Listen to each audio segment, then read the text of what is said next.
Hey guys, my name is Junior and I get to be part of Recovery Church Movement. And today, my short message is titled, Who You With? Come on, turn to somebody next to you. If you're in the car by yourself, just don't do it. It'll seem awkward, but just turn to somebody next to you if you're next to someone and say, Who you with?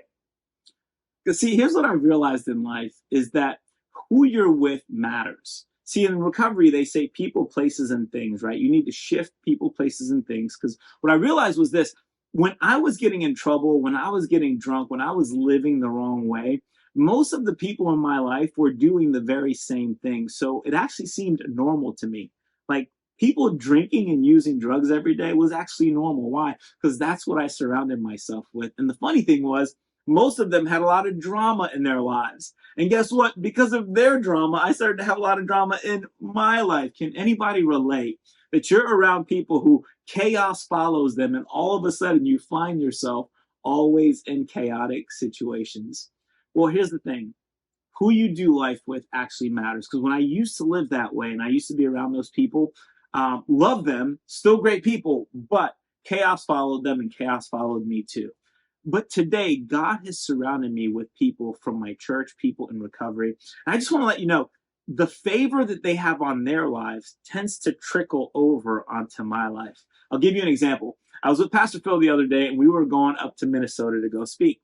And now, Pastor Phil used to travel a lot back in the day. And because of that, he's earned a lot of points and miles with a specific airline.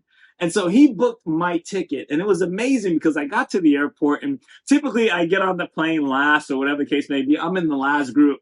But for some reason, he booked it. And because he has Sky Priority and gets to get on first, I got to have Sky Priority. And they actually called me up to move into the plane first. And then I realized that I looked at my app and it actually said that I was moved up to first class. And I was like, wait a minute, this never happens to me. How did I get into first class? And then Phil turns to me and says, well, I got upgraded to first class. So when I get upgraded, you get upgraded. Come on, somebody. This is a good thing, right? So we got to fly first class in one of the coolest planes I've ever flown in. Like you got to have like your individual pods and TVs and they brought you food. It was an incredible experience. I got to Minnesota, man, we got to preach and teach and it was great. But here's what happened. Phil needed to leave a day early because his family was sick. And I told him, hey, man, just go home. I have one more thing to teach, and then I will head home the following day. He's like, are you sure? I'm like, absolutely. Now, mind you, on the app, it already told me where I was sitting on the way back home. You need to know that. Okay, so I bring him to the airport. On the way there, he calls the airline and says, hey, guys, my wife is sick. I need to move my flight. And they moved his flight, no problem. But here's the funny thing. As soon as he moved his flight, I got an email that said I was moved from the front of the plane in first class to the back of the plane in a middle seat. I'm a big guy. I was in a middle seat. I couldn't understand. I called the airline and said, guys, there must be some type of mistake. For some strange reason, I was sitting in the front of the plane. Now I'm in the back in a middle seat. And here's what they said. Well, here's the thing.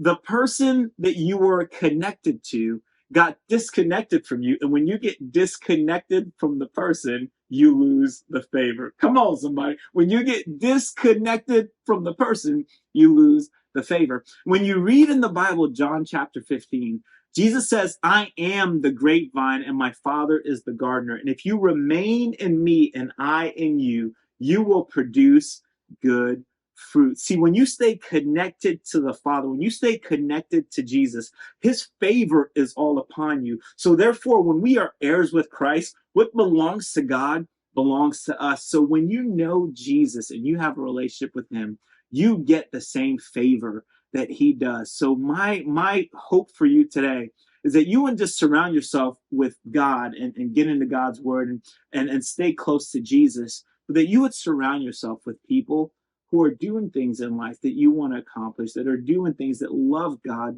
that love recovery, that you would stay close to people that are doing the right thing. Because what's around you gets in you, right? And if you pay attention to the things that are going on around you, if you surround yourself with negative people, what's around you gets in you. You'll start to be negative.